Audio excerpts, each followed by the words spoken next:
परतोनी पाहे तैसे हो झाले माझ्या जीवा. कमी वाटलं तू कोबराल हे उदाहरण. जीवना वेगळी मासुळी तैसा तुका तळमळी. देवा, पाणी हे माशीचं जीवन आहे. माशीचं जीवन हे पाणी आहे. आणि पाण्यापासून जशी माशी वेगळी केल्यानंतर तडफड तडफड करते ना देवा, तुला सोडून जात असताना सुद्धा मला तसंच वाटतंय. बरं, हे तू कोबरायला वाटतं असं थोडं आहे की पांडुरंग सुद्धा पांडुरंगाच्या डोळ्याला धारा लागतात आणि पांडुरंग तू कोबरायला सांगतात आषाढी कार्तिकी विसरू नका मज सांगत से गुज पांडुरंग. ओ तुकोबरा, ऐका ना, वर्षभर तुमचा परमार्थ करा, वर्षभर तुमचा संसार करा, पण आषाढीला आणि कार्तिकीला मला विसरू नका बरं. मी नारदाच्या गादीहून तुम्हाला सांगतोय आणि माफी मागून एक वाक्य बोलतोय. आषाढीचं सोहळा सोडून जो कीर्तनकार पंढरपूर सोडून गावाकडे कीर्तन करत असेल तो महाराज नाही म्हणायचा, तो बैल म्हणायचा. संप्रदायातला कोण म्हणायचा? बैल म्हणायचा. अरे ज्ञानोबराय तुकोबरायच्या जीवावर वर्षभर खायचं. ज्ञानोबराय तुकोबरायच्या जीवावर वर्षभर खायचं. मग तुमच्या धोत्रावाल्यापेक्षा दारुडे लोक बरे, ते सुद्धा वाऱ्या करतात. अरे तुमच्यापेक्षा शेतकरी बरे ना. अरे शेतकऱ्यांचे हे 15 दिवस 1 महिना एवढा महत्वाचा असतो. मडे झाकून या करी ती पेरणी.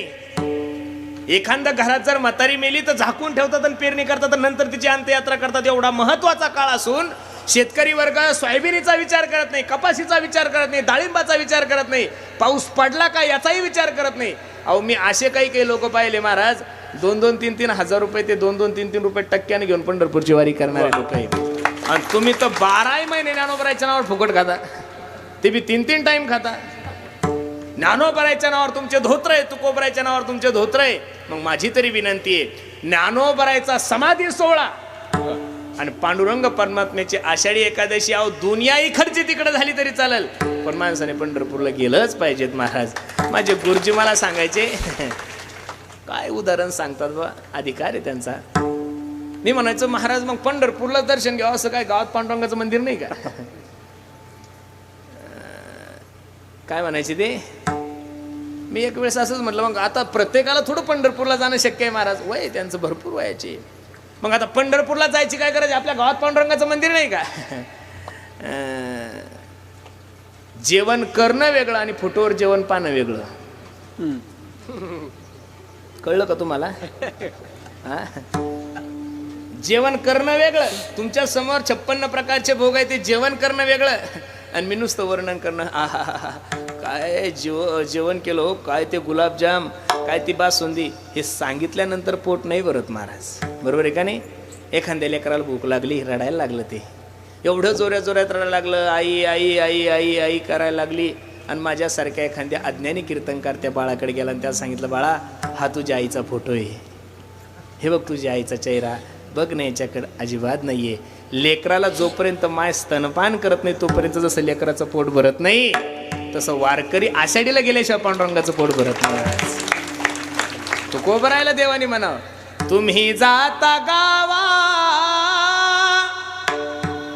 हुर हुर माझ्या जीवा. ही जी तळमळ साधू संतांच्या अंतकरणामध्ये आहे ती फक्त भगवंत भेटीची आहे, भगवंत कृपेची आहे. गवळणी देवासोबत भांडण करू लागल्या, देवा काय नाही केलं रे आम्ही तुझ्यासाठी.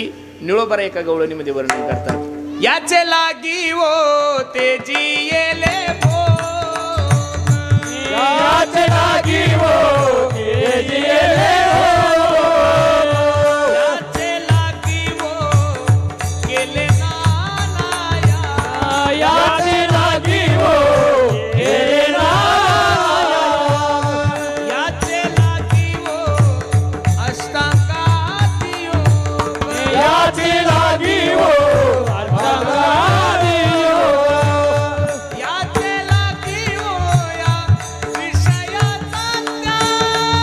याचे लागी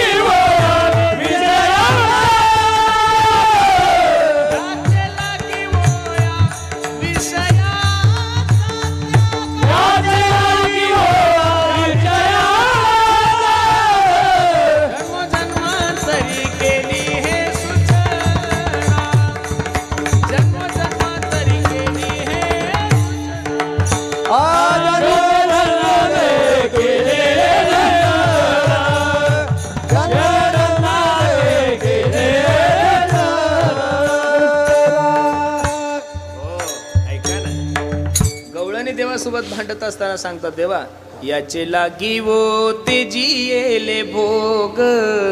ए कृष्ण ऐक ना रे, तुझ्यासाठी सर्व भोगाचा त्याग केलाय कन्हैया. याचे लागी वो केले ना याग. ए देवा अनेक प्रकारचे याग तुझ्यासाठी केले. याचे लागी वो अष्टांगादी योग. याचे लागी वो या विषयाचा त्याग. ए कन्हैया तुझ्यासाठी सर्व विषयाचा त्याग केलाय रे. अरे नवऱ्याला सोडलाय देवा, तुझ्यासाठी काय नाही केलं. आणि सगळं काही करून बरं एवढंच नाही, गवळीन म्हणतात याचे लागी वो मंत्र जप केला. याचे लागी वो वेदांत पाहिला. मायबाप तुम्ही सर्व जाणकारी मंडळी आहात. बंडखोरी केव्हा होती हो? बंडखोरी होण्याचं कारण काय आहे? तुम्ही ज्या पक्षात राहून तुमचा मुख्यमंत्री असून तुमचे कामं होत नसल्यावर मग बंडखोरी होणार आहे का नाही महाराज? हे कार्यकर्ते राजकारण्याला सोडून जातात त्याचं कारण काय आहे? की बुवा मी तुमचा कार्यकर्ता आहे, तुमच्यासाठी तडीपार झालोय, तुमच्यासाठी सगळे कामं करतोय, हे 10 सर्कल मी सांभाळतोय आणि एवढं काम असून माझ्या अडचणीच्या काळात तुम्ही मला साथ देत नाही, मला काही घेणं नाही तुमच्याशी, सोडून देतात ते. बरोबर आहे का नाही? मला तुम्हाला एवढंच सांगायचं, हे बघा या गोष्टी जसं गवळणीने सुद्धा बंडखोरीच केलेली आहे. तुकोबराय सुद्धा म्हणतात आमुची भावे तुझं देव पण ते का विसरूनी. समर्थासी नाही उपकार स्मरण दिल्या आठवण वाचोनिया. चळण वळण सेवकाच्या बळे निर्गुणाच्या मुळे सांभाळावे. तुका म्हणे आता आलो खांडावरी प्रेम देऊनी हरी बुजवावे. तुकोबरायंत देवासोबत भांडण केलं. माझ्याकडे पहा, लक्ष द्या. तुकोबराय देवाला सांगतात ए पांडुरंगा इकडे पाय, माझ्याकडे बघ. हे जे 30-40 लाख लोक यावर्षी पंढरपूरच्या वारीला आले होते, हे काही तुझ्यामुळं नाही आले. गावात जाऊन आम्ही तुझी माहिती दिली, नाही तर देवा आम्हाला माहिती तू कसा आहे. तुकोबराय डायरेक्ट बोलले तू माहिती आहे आम्हाला कसं आहे, जास्त बोल नको. अबे सगळं जग तुला काळं म्हणतं देवा, तरी आम्ही लोकांना काय सांगतो माहितीये का? राजस सुकुमार मदनाचा पुतळा. ए देवा अरे तुझा खानदानी व्यवसाय चोटताय तू. चुरा चुरा कर माखन खाया. गौलानी का आनंद कुवर का नाही, तरी लोकांना आम्ही काय सांगतो माहितीये का? उदार तो हरी ऐसी कीर्ती चराचरी अनंत हे थोरी गरज ताती पोवाडे. मग हे सगळं तुझ्यासाठी का करतो देवा? की तुझं आम्हाला प्रेम मिळावं, तुझी आमच्यावर कृपा व्हावी. आणि हे सगळं करून जर तुमच्यानी माझ्यावर कृपा होत नसेल तर निश्चित देवा काय फायदा आहे? गवळणीने भगवंतासाठी सगळं काही केलं महाराज. सगळ्या सासू सासऱ्याचा त्याग केलाय. आत हरी बाहेर हरी, हरीने घरी कोंडी येले. विषय तो त्यांचा झाला नारायण नावडे जनधन. या पदावर गवळणी आरूढ झाल्या आणि गवळणीच्या सुखासाठी भगवंताने शरद पौर्णिमेची रात्र केली. एक गवळण एक कृष्ण, एक गवळण एक कृष्ण, सुंदर अशी रासलीला सुरू झाली. खरं सांगू का महाराज, तिळ मात्र जरी होया अभिमान मेरू तो समान भारदेवा. माझी बसणाऱ्या मंडळीला विनंती आहे, कोणत्याच गोष्टीचा अभिमान करू नका गड्यांनो. ना सौंदर्याचा करा, ना सत्तेचा करा, ना संपत्तीचा करा, ना ऐश्वर्याचा करा. सौंदर्याचा जर अभिमान करसाल तर जसे 5 वर्षाच्या असताना दिसत होते तसे 20 वर्षाचे झाल्यावर दिसत, जसे 20 वर्षाच्या असताना गोंडच दिसतात तसे म्हातारपणे दिसत. अरे ज्या मुलीकडे पाहून तुम्ही तिला पसंत केलं असतं, ज्या मुलाकडे पाहून त्या मुलीने त्याला पसंत केलं असतं, लग्नामध्ये 4-4 तास तर नुसतं मटकू फोटो काढतात. आणि तीच मुलगी ज्यावेळेस 70 वर्षाची होती, तोच म्हातारा ज्यावेळेस 85 वर्षाचे होतात, तर दोघं नवरा बायको मारक्या म्हशीवानी एकूण एकाकडे पाहतात की जुन काही यांनी लय मोठा बांध कोरेले. अरे तिलाच पाहून पसंत केलाय ना तू, आणि तिनं तुला पसंत केलंय. सौंदर्य कधी जाईल काही सांगता येत नाही. ज्या सौंदर्याचा तुम्हाला मला अभिमान आहे, मी लय दिसायला गोरा आहे, कशाचं सगळ्यात घाणेरडं शरीर आहे महाराज माणसाचं. अरे गाय मिली तर तिचं कातड कामी येतं, गाईचं शेण कामी आहे, गाईचं कातड कामी आहे, गाईचं गोमूत्र कामी आहे. अरे माणसं जिवंतपणीच कोणाच्या कामी पडत नाही, मेल्यावर आया पडतात. वस्तुस्थिती तुम्हाला हे सांगतोय.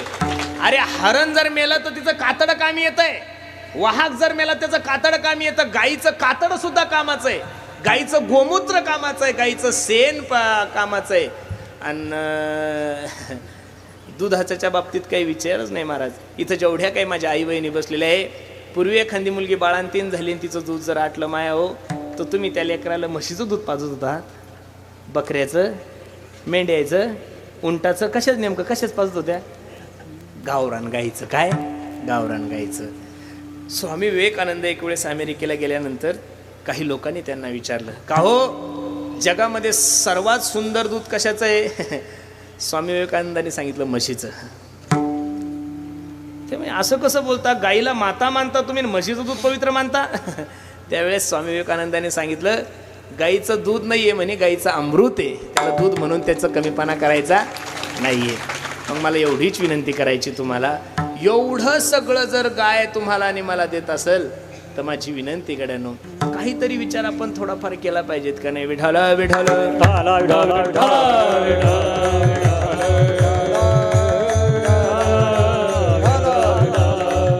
म्हणून शरीराचा अभिमान करू नका, एक संपत्तीचा करू नका. कारण संपत्तीचा अभिमान काय म्हणून करायचा तुम्ही? काही लोक कुठं कीर्तनाला गेले म्हणतात, महाराज हे जे 15 एकर डाळिंब आहे ना, हे आपलं, मला तर एवढा ताण आहे असं वाटतं लोकांच्या घरी जेवूच नाही, रस्त्यानं वडापाव खात जाऊन हॉटेलवर झोपत जाऊ महाराज. 2 चपात्या खाऊ घालतात आणि पार त्याच्या खापर पंजोबापासून सांगत बसता आमच्या म्हाताऱ्याने उद्योग केला. अरे तो या म्हाताऱ्याने काय केलं मला काय सांगतो, मला कीर्तन करू दे ना. तू जन्माला येण्याच्या अगोदर सुद्धा ती जमीन तिथंच होती, तुझा बाप जन्माला येण्याच्या अगोदर सुद्धा ती जमीन तिथंच आहे, तुझा आजोबा जन्माला येण्याच्या अगोदर सुद्धा ती जमीन तिथंच होती. आजोबा मेला, बाप मेला, तुझ्या सुद्धा गावऱ्या मसनात गेल्या, पण जमीन जागेवर हल्ली. कबीर महाराज सांगतात, आया था नंगा और जाएगा बिनंगा. तुमच्या टाकळीमध्ये एखादा माणूस मेला, त्याने एखादा 2-4 गुंठ्याचा 7-12 संघ घेऊन गेला, असं ऐकावं कोणी? अरे 4 हातात 4 अंगठ्या असू द्या, गळ्यामध्ये लॉकेट असू द्या, ह्या बया तर एवढ्या हलकटे महाराज, या रडता रडता तुमच्या हातावर पदर टाकून अंगठ्या काढतात हो, एवढ्या अवघडे महाराज. हे मी नाही बोलत, हे मी नाही बोलत, तुकोबरायचं प्रमाण आहे. 2 लेकी असाव्या आणि माय मरेल असेल तिच्या मनात गौ म्हणायची पोताचं. अरे या रडता रडता गौ म्हणून उपसतात हो, इतके हलकट लोक आहे महाराज. हे पाहिलंय हो आपण. अहो तिकडं अग्नी द्यायच्या अगोदर लोक म्हणतात पहिली बैठक घ्या. तिकडं अग्नी द्यायच्या अगोदर लोक पहिली बैठक घेतात की आम्हाला हे पाहिजेत, आम्हाला ते पाहिजेत. अरे सुनेने आत्महत्या केल्यानंतर तिच्या दुःखात तुम्ही रडावं,